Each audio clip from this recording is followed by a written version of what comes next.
Well,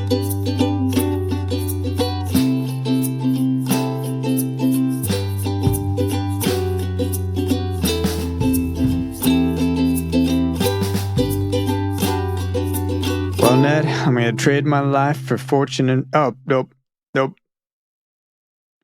You're gonna what? You're gonna trade this life for fortune and fame and cut your hair and change your name? No, we're not starting over. Right. Lean into it. Ned, you know what? I'm gonna trade this life of fortune and fame. I even shaved my head and made Davey my name because I don't really want to be a big rock star living in tree houses. I'll drive a fuel efficient car. I just want because that's all I can afford. The girls don't want me because I don't got drugs, but I got them for my tummy, and I'll stay skinny because I can't afford to eat. Yep. Anyways, what's up? That's Davey by Nickelback. That's Davey by Nickelback. Yeah, it's all about not being a rock star, like just one fuel-efficient car. Man, who wants to be a rock star? After watching this episode, who wants to be a rock star? I don't want to be a rock star. Well, welcome, everybody. Welcome to the Never-Ending Inventions podcast, where we talk about inventions that people have made. That never end. Yeah, and we also talk about Adventure Time. As you know, we're going to be talking about an episode... A real Davey of an episode this week. If I have one word to describe this episode, this Davey of an episode, it's Davey. It's because that's my word for something that's kind of lame, and I'm probably never going to watch it again. Yeah, is Dave like apparently just like the world's most basic name, or is it like Keith, or is it like Mark? Sorry for all the Keiths, Marks, and Davies out there. Chad. I think we've landed on Chad as the Chad. Yeah, that's true. The basic white guy name. But Davey, Davey's definitely unique enough, but Davey Johnson, something about adding Johnson at the end of it gives it a real dull suburban vibe to me. Yeah. And the good thing is that Finn was going for a dull suburban vibe. Yeah. Got the nice 100%. The nice what do you call it? King Albert or Prince Albert haircut type thing. Monk haircut with the mustache type vibe. But dude, I don't know. Overall, I would honestly say, like, when we ended last week's episode and I saw this was the next one, I loved this episode. I love something kind of either about its simplicity or I don't know. It's a different kind of conflict that we've seen with Finn than we have in many other episodes. A lot of them have been either conflict that's kind of pretty much resolved, or like I did something wrong or I did something bad. He didn't really do anything wrong. It just didn't really work out for him, right? Like that's kind of the thing. Like there was some conflict here, but the resolution was not really like black and white. You know what I mean? Yeah, well, I think he just accepts, or he realizes, oh wait, having a disguise can be useful. I've created this new persona that everybody, for some reason, doesn't recognize me. I mean, I guess the hair, right? But you never see his hair. Pretty. I mean, I'd assume in the Adventure Time universe, there's two factors here. One, he does look really different than Finn, but two, like all the candy people don't know any other humans like that walk around in blue shirts. So like, yeah. It chalks it up to the candy people still kind of being pretty darn stupid. When he left his house, though, I loved it. I'm trying to find where it is. The candy person like mutters. He's like, well, that guy's wearing the same shirt as Finn. Yeah, like on account of he's wearing the same clothes as Finn. I just figured it was him. Like that was probably my favorite laugh of this moment. That or when he runs up to, I mean, he's being Davey. He's just doing the most boring things in the world. Going to the end of where the Candy Kingdom like hits the wall, right? The road hits the wall. He turns around. Yeah, he's like going to parks, which is, just super chill, normal guy stuff. And then he goes up to Cinnamon Bun and they're like jamming out or whatever. And he looks at it for a second and he's just like, nah, I'm out. I'm not. Doesn't say a word, just totally bails on that situation. And I don't blame him one bit, man. if I had my top normal guy Davey moment of the episode, I'd have to say it's when they're building the log cabin and he's like, he's like, where do you want these 2 logs? And he's like, put them up to make them look like a cabin, like a left wall and like maybe a front. And he's like, what about the roof? And he's like, maybe we'll see. And he's like, I've been holding these logs for a long time. And he goes, well, they look good. They look good. I was like, that's the best. Like, they look real good. They look real good. Yeah. They look real nice. I think he even tells Randy, he's just like, yeah, attach the logs how it should be. Attach the logs how they should be to make it look like a log cabin. What does that mean, man? I'm gonna start telling people that, man. I'm gonna start telling people like, like, what should I do? And I'm like, yeah, well, you make it like look like the way it's supposed to look, you know? Make it look like how it should, man. I don't want to let this drag on too much, you know, but I do need to just address the fact that this is my first episode doing the podcast. My name's Russell, by the way. Yes, we meant to. One of your I was going to talk about this. Dadgummit. You bring it up. What? You're freaking engaged, brother. Oh, yeah. This is my first episode as an engaged man. I know, I'm engaged. I'm engaged in many things. I'm engaged in my work while I'm at work. I'm engaged on this podcast. When I'm talking to you on the podcast, I'm engaged to Allie now. Me and Allie are officially engaged. Engaged. Facebook official. Well, I don't know if it is Facebook. I don't know if it is, but it's not real if it's not Facebook official. Dude, I don't think we're dating on Facebook. Don't tell her that, but I don't think we're dating on Facebook. I don't know if I ever updated that. I don't know. On Facebook. Your aunt's probably really concerned. Oh yeah, for sure. Oh, he's engaged, but he says he's single on Facebook. What's up with that? No, this was I'm excited, man. This is I feel like it's a long time coming. We've been talking about this. We could not talk about it on the podcast, obviously. Yeah, we can talk about this for a little bit. Good bit. I think we'll definitely. I mean, again, I don't want to let the drag on, but I think we will. You're gonna keep using that. You're gonna keep using that. I'm just gonna keep using that. We'll definitely talk about it on a NEA and Beyond. I think that would make for a fun NEA and Beyond, kind of talking about how I did it and whatnot. I mean, anyone who's on the Discord right now, we've talked about like, I think I told them about it, and then I posted some photos and stuff of the engagement after it happened. So they got the sneak peek, but we'll do like a full NEA and Beyond for the Patreon podcast at some point pretty soon, talking about the engagement. And people keep asking me, when's the date? You know, when are y'all gonna do it? When are you gonna tie the knot? And I'm just like, man, we're just celebrating the fact that we're engaged now and going into the holidays. After the holidays, we'll figure that out. Yeah, it's one of those things. Like some people love doing that, like the day after, and I'd say within the first 5-6 weeks, like max is like when you start doing more than that, you're like, okay, we gotta buckle down and get this figured out. There's no way. On Sunday, I was so relieved. I mean, Friday was when I proposed, and then all of Friday, Allie worked or didn't work from home. Or sorry, she didn't work at all. She worked maybe 2 hours from home, but then she was home the whole day. And Friday is my day to be home, and I was going to take a half day and just prepare the house because at home is where I did it. And she literally didn't go into the office. I had to make up a lie to go get flowers, you know, like, I don't know. You're so like, goofy. Yeah, like I've got to go like scratch my arm, but like down the road, like. Yeah, I got to go scratch my arm. That's what I said. Said, I got to use the restroom in the Porter John that we totally don't have outside.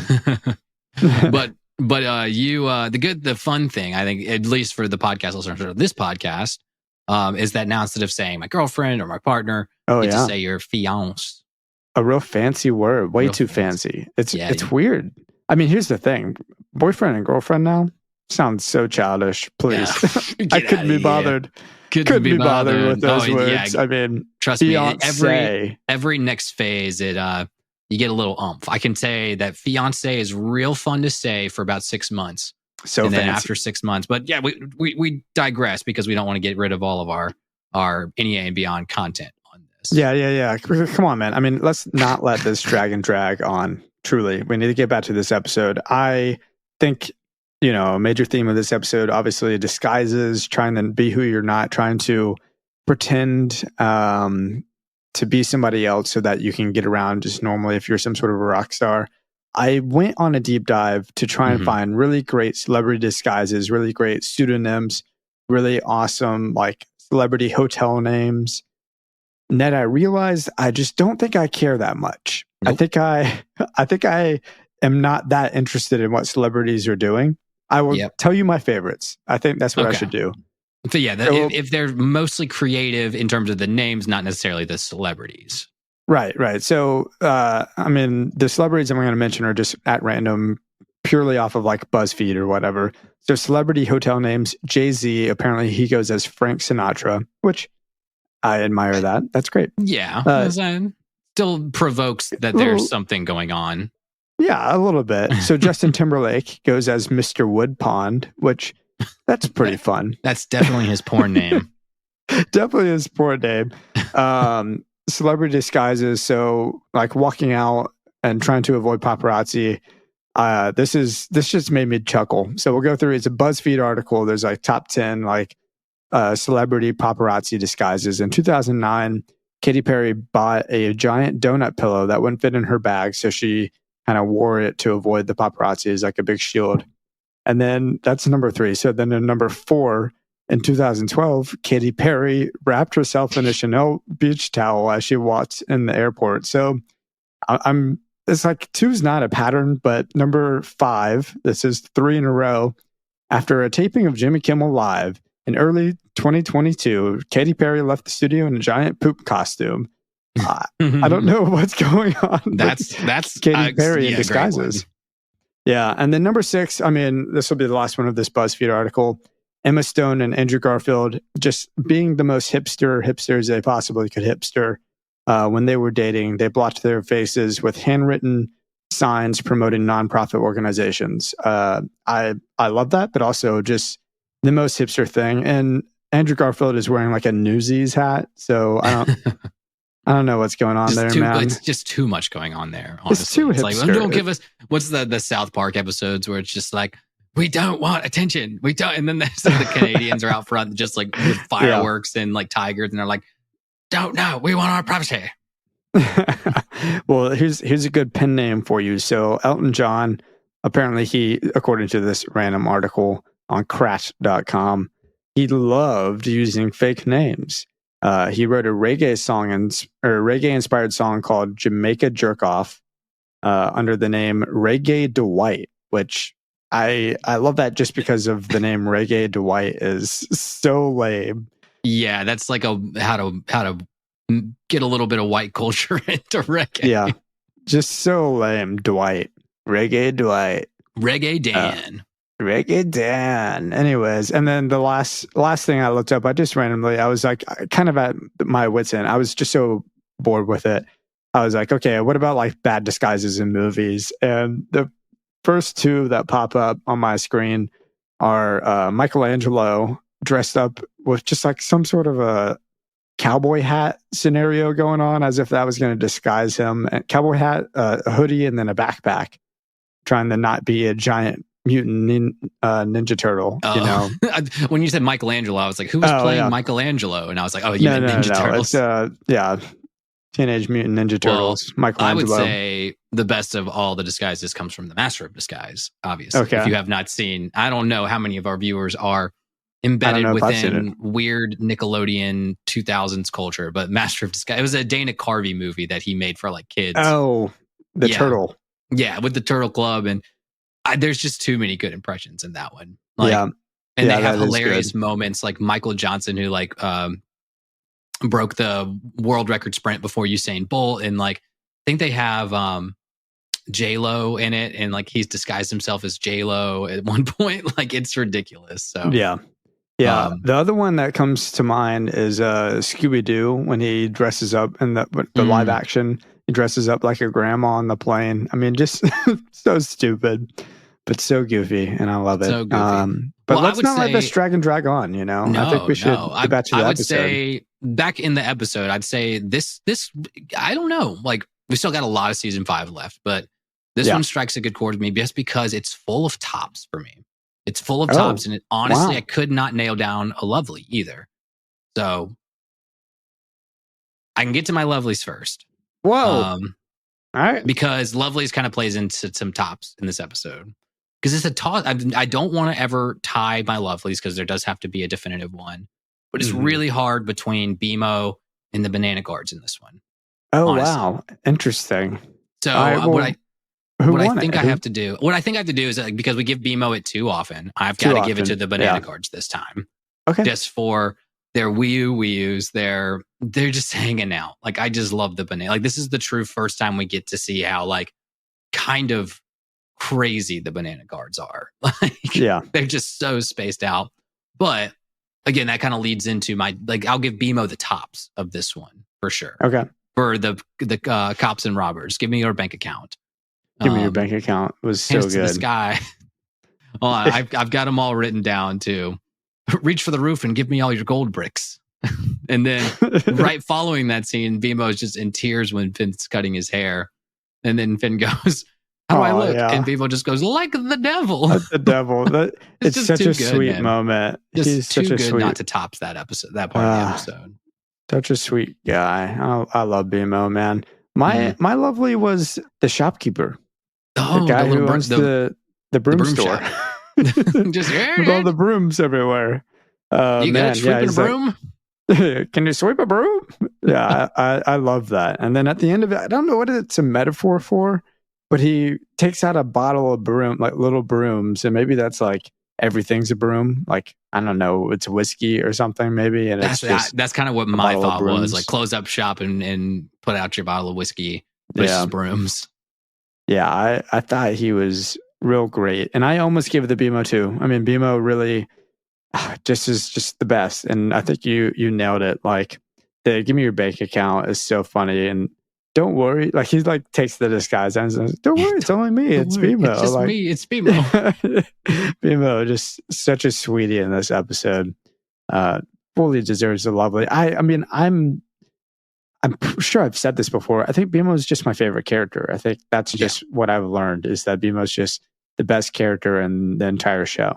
Yeah, I think at this point too, now that this episode's not even a BMO centric episode, we're still getting such good BMO content. That's the beauty of it all too. Yeah, it's just more fun when BMO's on screen. Like, it's just who knows? It's very true. Because he's so random, and just anything can be said or done at any given moment when BMO's on screen, and it's not in a way where you're like, oh, he's what's it called? Like, in a bad way where at any moment he could say something terrible and you have to apologize for BMO. You're just like, oh, I'm so sorry. It's more like BMO's here.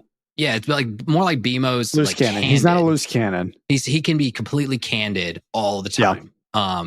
And no shame in the game, no shame in wanting to play, no shame in crying, no shame in screaming at Finn that he looks like the devil.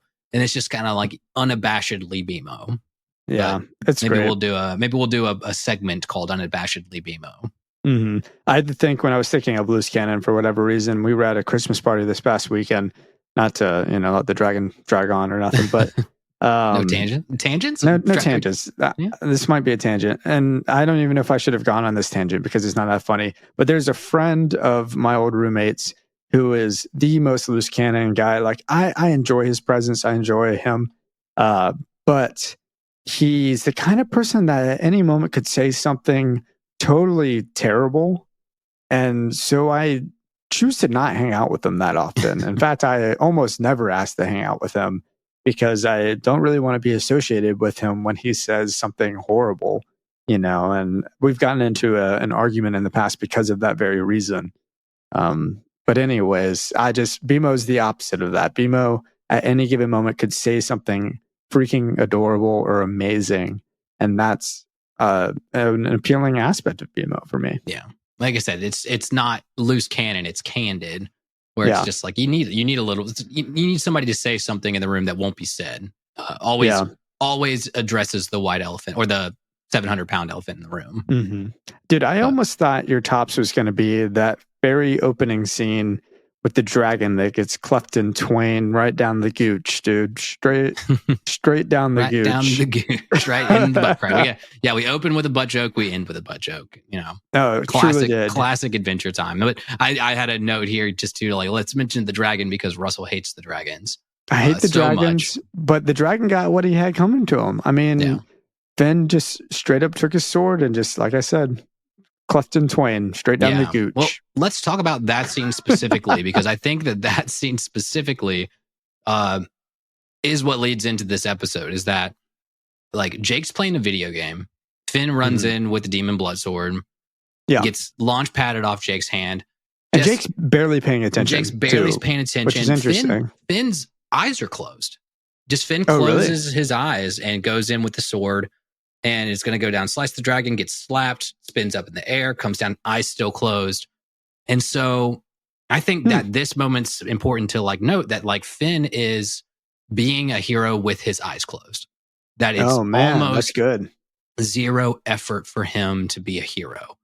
So a lot of the praise coming from the Candy people at this point, I'm sure that this is why Finn's a little tired of it, because he's just like it feels insincere or something, or it feels like undeserved, maybe. Not, yeah, like I'm undeserved, but to the point where he's kind of like, he's not over the heroing, right? He's not going to be over the heroing for the rest of the show.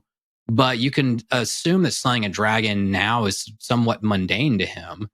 And so I think this is kind of what leads into like my deeper thoughts of the episode. And please. We'll go ahead and get into some deep thoughts. But it's really the fact that like, it's not about disguising himself as much. And it's not about like you could take it two different ways, essentially, is my deep thought.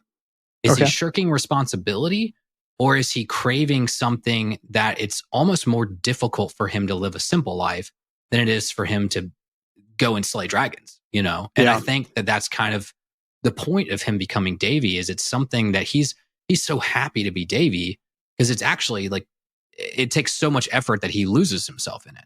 And I think that it's a really interesting, cool parallel, I think, to us getting into high stakes professional life. And, you know, Russell and I, we don't work in anything that's like so high stakes that we're saving lives or running multi-billion-dollar corporations, but we got a lot of weight on our shoulders. And I don't know, I was going to ask you, like, do you feel like with your job, like moments where you're like, well, it would be kind of nice to just like go off and work in a little shop and go there in the morning and sweep brooms all day and then just go home? Like, be nice and simple. Feed the birds. Dude. We've talked about this a little bit. I mean, wait, what'd you say about birds? Feed the birds. Oh, sorry. I just really don't like birds right now. And I think we'll get into that with my rec later in this episode, just to tease what my rec is going to be.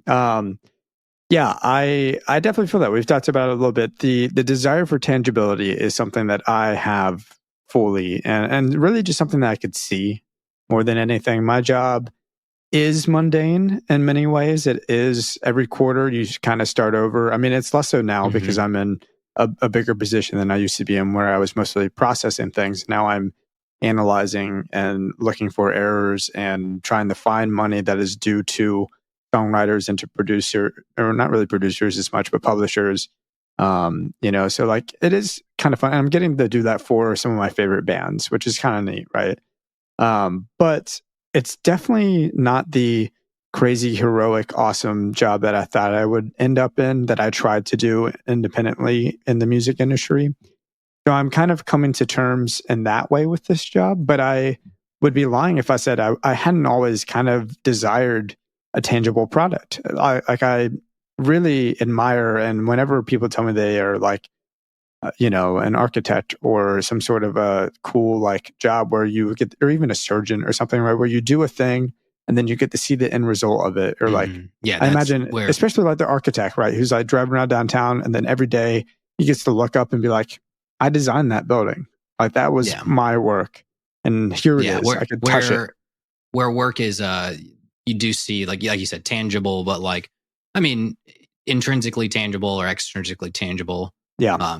Too, like an end result, which there's an aspect of that in my job, but then I'm in sales. So once one quota is done, the next quota starts. Then you kind of like exactly. And that's kind of everybody's work a little bit. I think it's a little bit more of like when did work, what I think Finn is, maybe not Finn specifically is going for, but kind of being like, well, wouldn't it be nice again to just like for things to just be simple enough to where I can go in, do something all day, and it's simple, it's good, it's not high stakes, it's like, and go home happy. Yeah. And not that I'm not happy, but yeah, like my version of that, and what our longtime listeners know, is like owning a wine shop. Just like you go in and you talk to people all day and you sell wine and you go home. Like that sounds wonderful. And it's probably a lot more complicated than that. What about being a blacksmith? That's what I want to do. Stuff like that. I want to be a blacksmith for like, again, just swords and crap. Come on. Yeah, come on. How cool. Come on. Cool. That's the coolest job ever. You get to make swords and get better at making swords. Exactly. I mean, but that's my point. And that's how I looked through this. I've always kind of seen this episode through that lens of that's kind of like Finn's pursuit. And that's why through this season, we're talking about Finn's growth and a lot of it has to do with like learning a lesson. And it's interesting because I think this is a Finn growth thing of being like, well, there are alternatives to being a hero. And there are where you just build a log cabin and sit on the porch and hang out. I think that's kind of cool. The growth of Finn is that I think he's exploring things outside of his comfort zone, which is just like slaying dragons. It's absolutely his comfort zone now. Yeah, I think I'm totally with you because my theoretically speaking and my deep thoughts kind of coincide. My theoretically speaking this episode, if I was going to get into one, is simply that Finn is looking for something. And I think we're going to find whatever that is, or we're going to go in that direction by the end of the season. I think he's trying to fill this empty hole, which maybe it's not even a theoretically speaking as much as it's just like a deep thought like you had, where it's like he's trying to fill this emptiness inside of him. And he's getting tired of being a hero, or he doesn't know where he's going with it. I think we were just on the exact same wavelength. I don't have a theory for what that thing is going to be. I don't think it's going to be Flame Princess. I don't even know if we have gone any further with that relationship. I don't think it's ended. I think it's left open. It hasn't ended yet. Okay. So it's just kind of left open at the moment. Yeah. And I just think in general, he's unhappy maybe this season, which is really weird. I'm trying to think of other episodes that have occurred within the season, which is a little weird because it was split up with Fiona and Cake. So we're kind of all over the place this season already. But if you think about it, last episode, Jake became a dad for an episode. And then Jake was like, I'm not going to live with you anymore. And you see Finn at the end of that episode sucking on a remote and just like being totally an oddball, man. Like, something was going through his brain. That certainly hurt him, thinking of his best friend moving out. Maybe that was the only thing that he felt like he had going for him, is that him and his best friend lived together still and they adventured together or something, right? A couple episodes prior to that, you had All the Little People, which was all sorts of odd. Yeah, Finn just experimenting with his friends that are, little versions of themselves and trying to see if like him and Rainicorn would make out or whatever.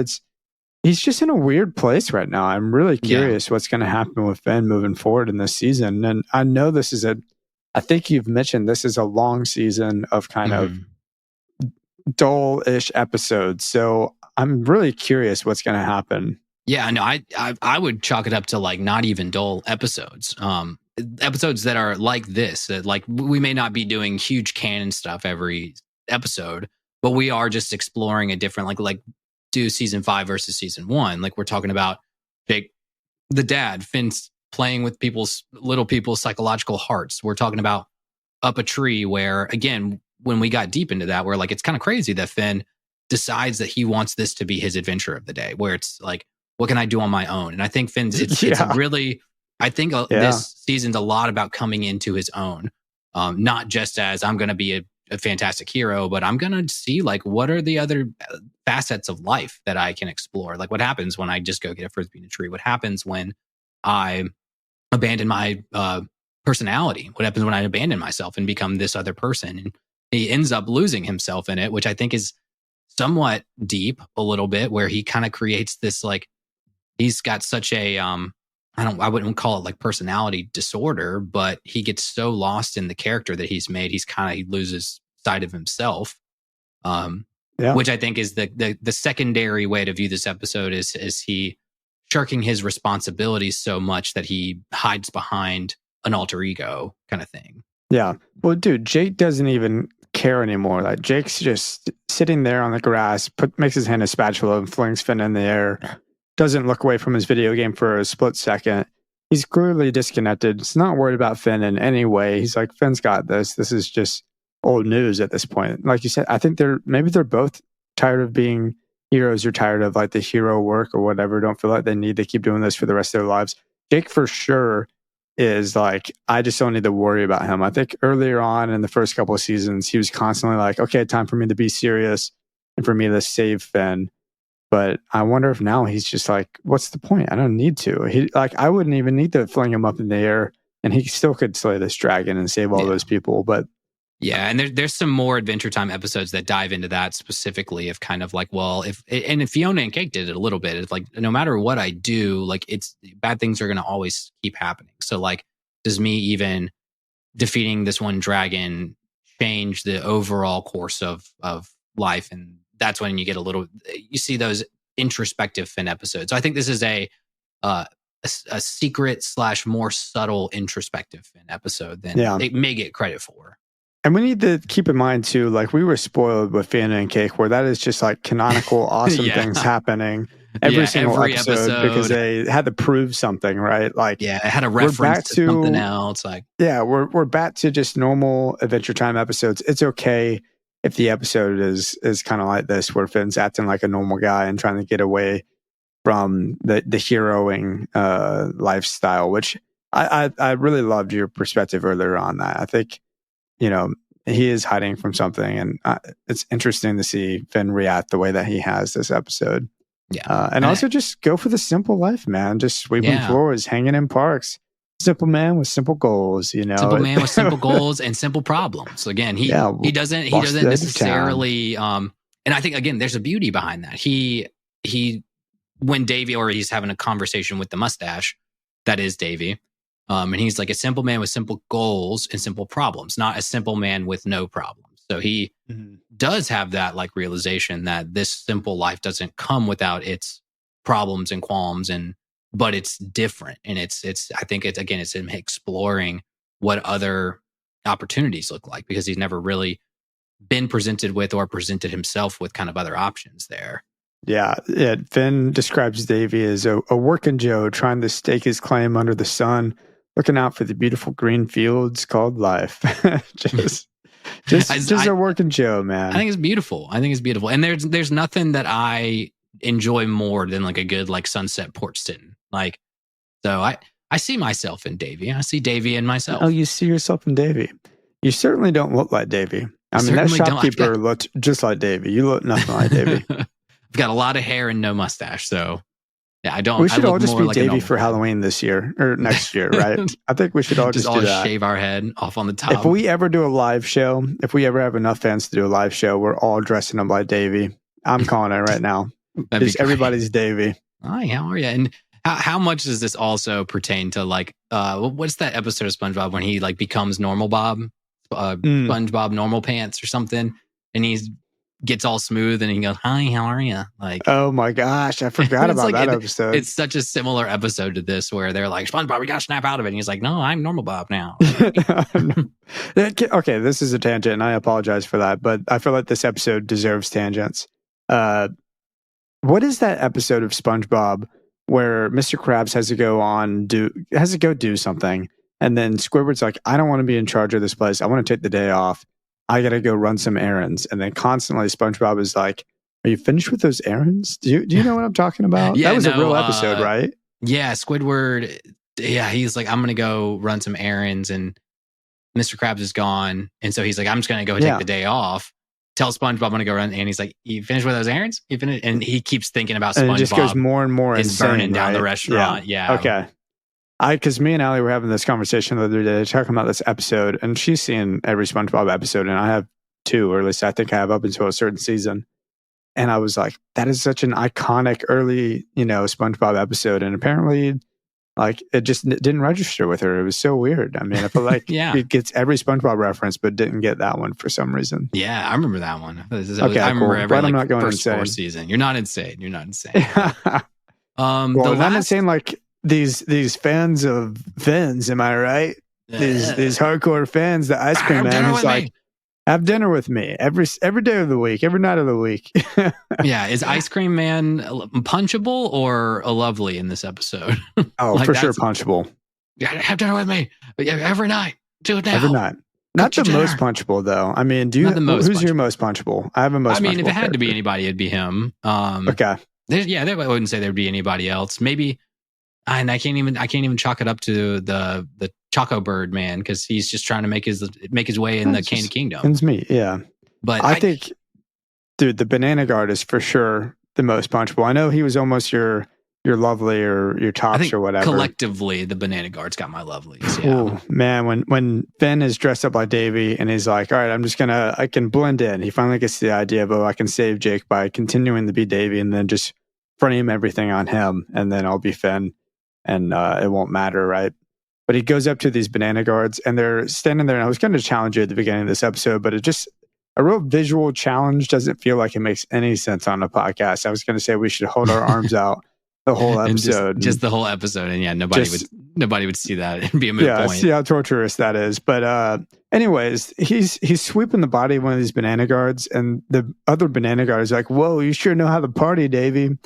Some weird things going on there, because the other one's like, yes. I don't know, man. Somehow the body sweep was not a cleanly thing. It became a seductive / promiscuous thing. It's a punchable thing for me. Not really moment. Davey, but the banana guards are just he's a little weird this episode. He's getting his jimmies with the body sweep a little bit too much. Yeah, I think so, man. I think so. Well, I wanted to take a moment too. This is not a deep thought or anything. I just want to take a moment and observe as we continue to see it. We've mentioned it before, but like this episode does highlight like when Davey gets to the Candy Kingdom and he's walking through.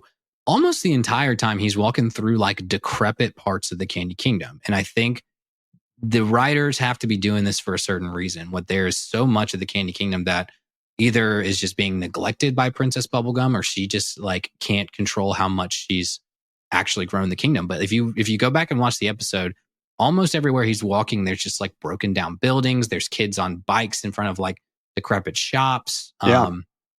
There's a broom store, which like makes no sense. So it's kind of like and then, the second aspect of this is the prison. You can see it's just like 2 banana guards guarding it. That's it. Nobody's in the prison.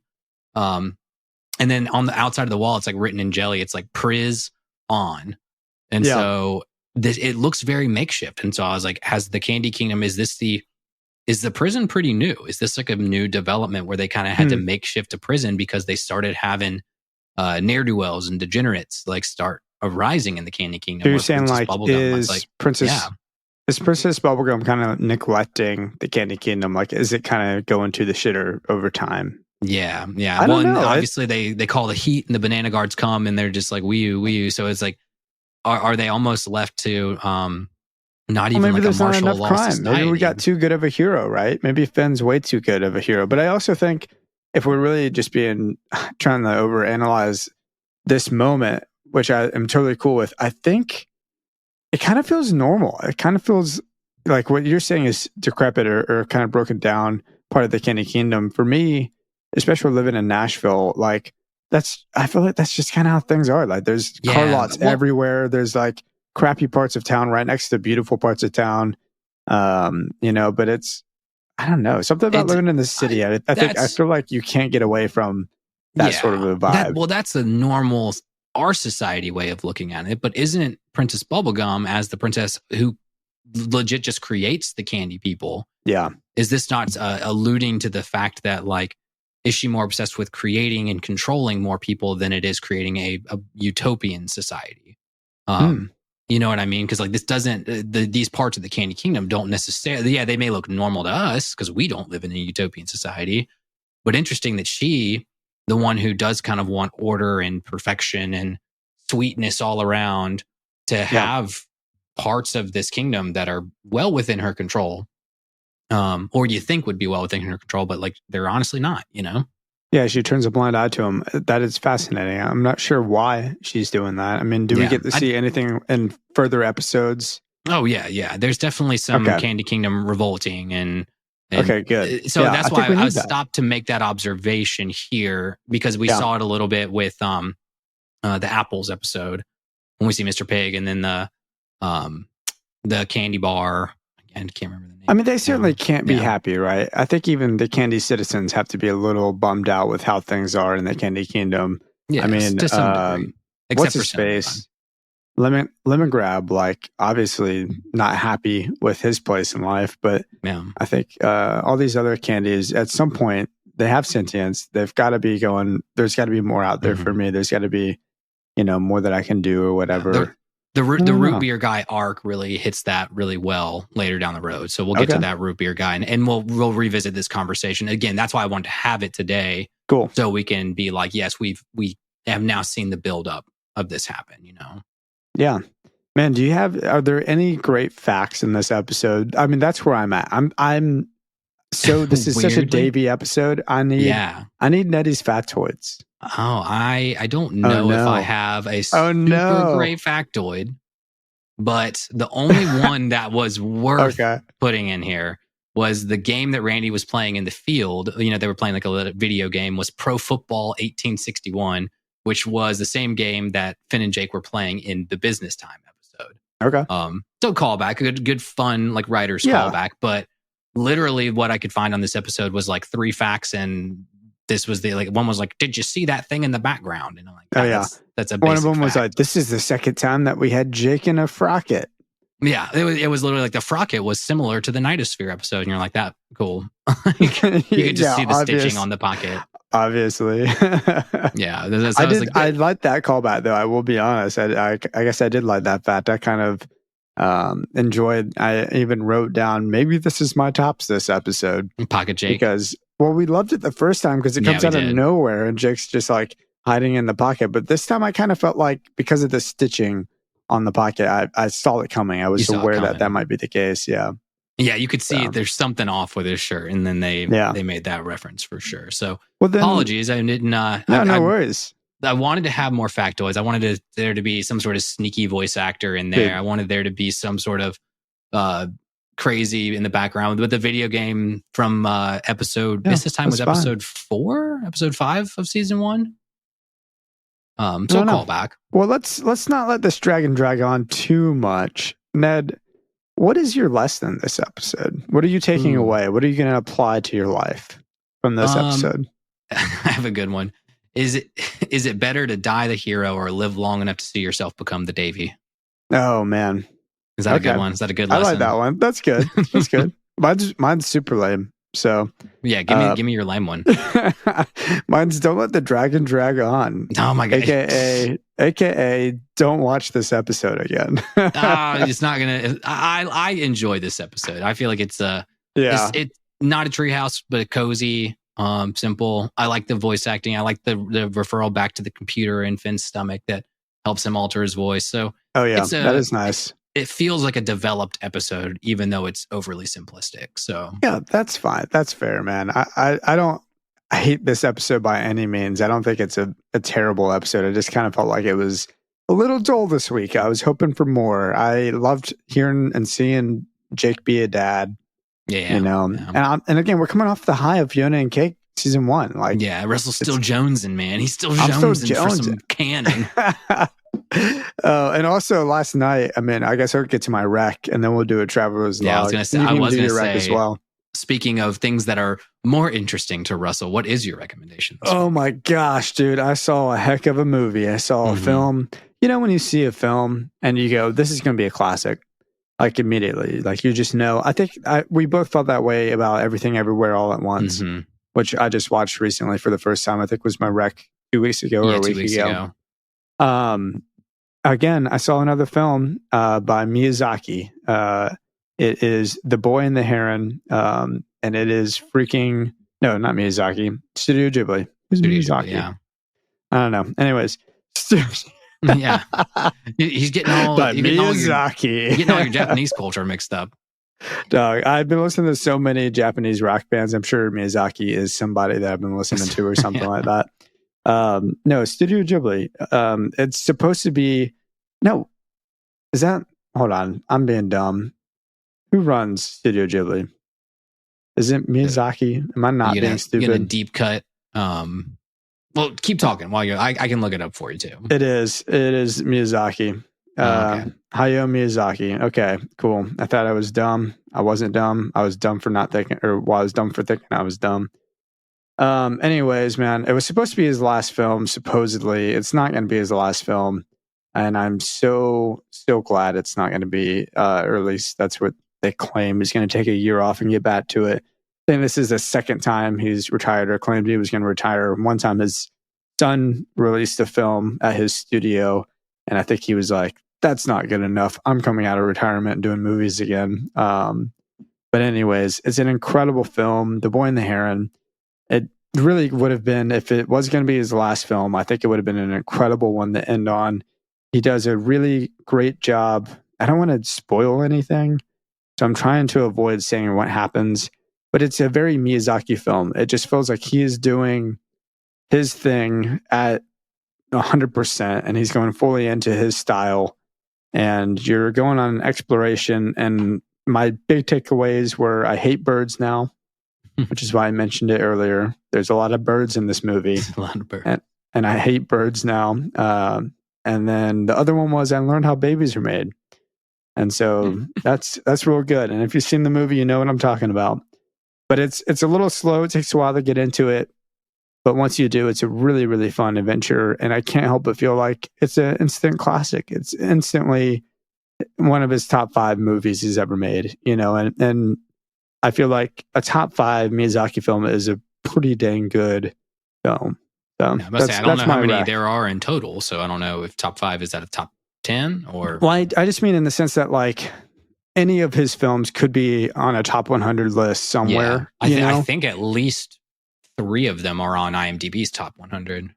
Yeah, probably. I could see that. Like probably Name of the Wind and then Howl's Moving Castle or something like that. Yeah, I think that one and then Kiki's Delivery, I think, is up there. Or up there in the close to hundreds, I think.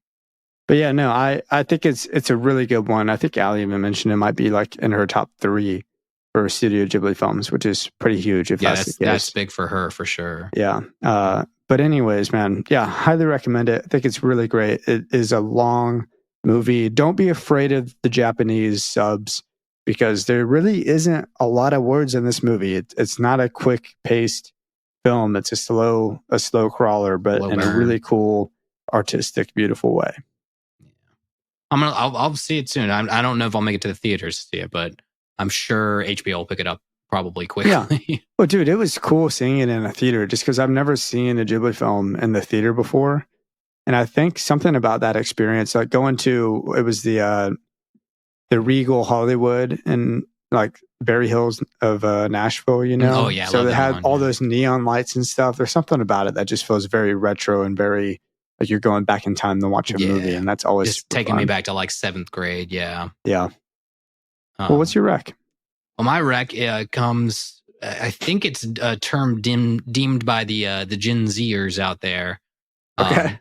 Because we had a full plan to do absolutely nothing this last weekend. It was gorgeous. But Friday, my wife goes like, "You ready for our rot day?" And I was like, "What did you say?" It's like our rot day. We planned on Saturday to like literally do our best to not do anything, like no laundry, no cleaning, and just like rot away on the couch. And so my recommendation is not to get in a habit of it, but to every once in a while have a rot day.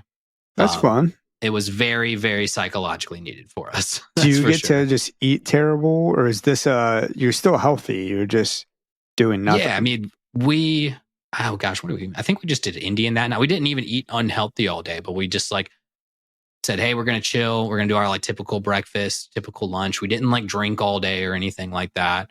We just like chilled and then got Indian that night. Like, and it was so nice. And we watched, I think we finished this. We started The Sopranos on Friday night.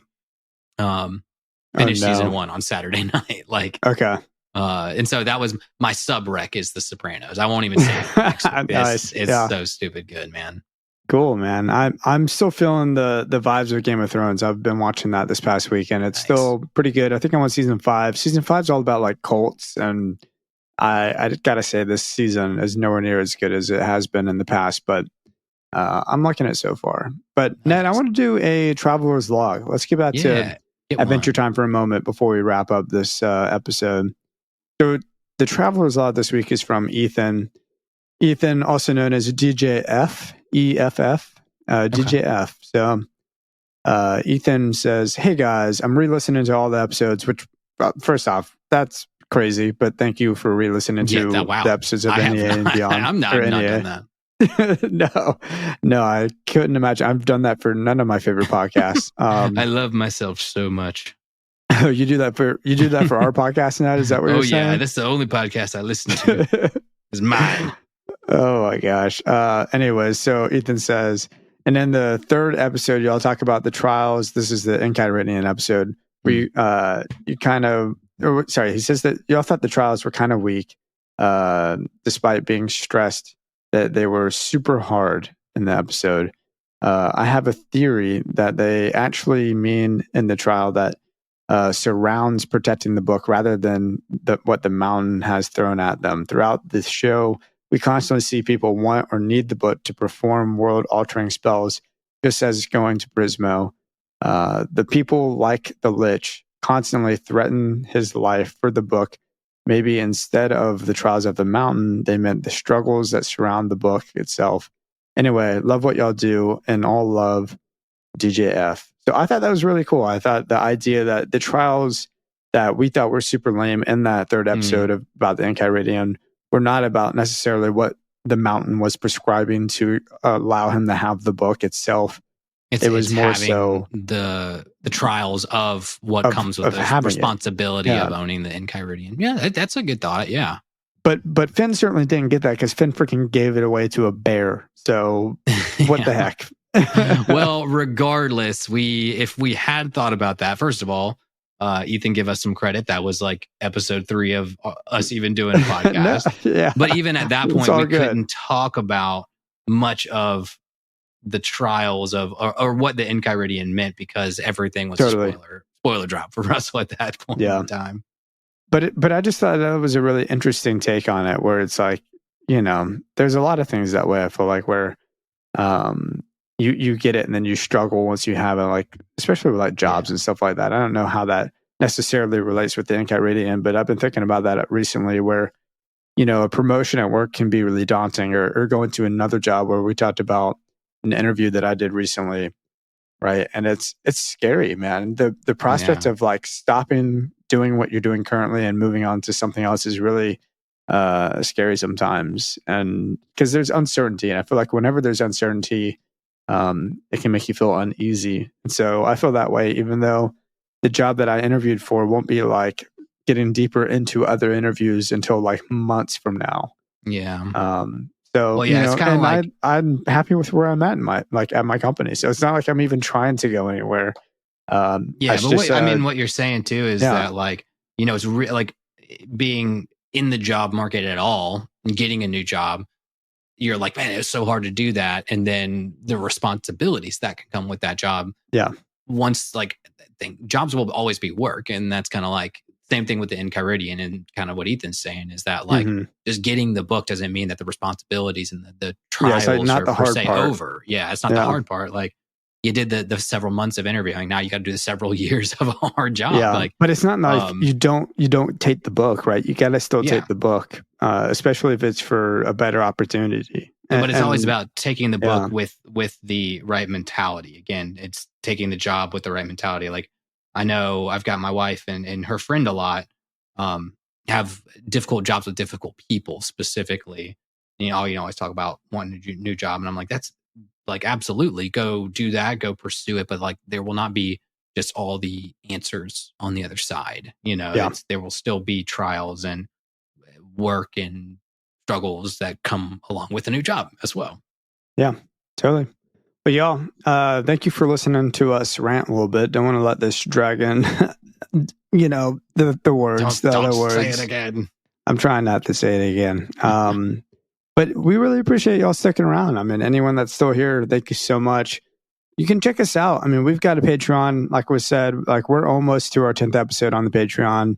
We might be at our 10th episode at this point. So if you want another podcast, NEA and beyond, which is something you get as a $5 and a $10 tier member of the Patreon. It's patreon.com/Neverending Adventure Podcast.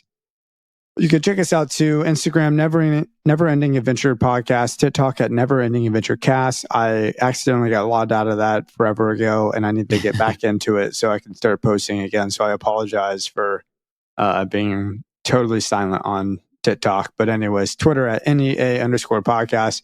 Email us your thoughts, your opinions. Get on the Traveler's Log, just like Ethan, at NEA.travelerslog@gmail.com. And thanks for sticking around. Go check out The Boy and the Heron. It's a freaking awesome film, especially if you love anime and Japanese animation. Party forever. Go GPI.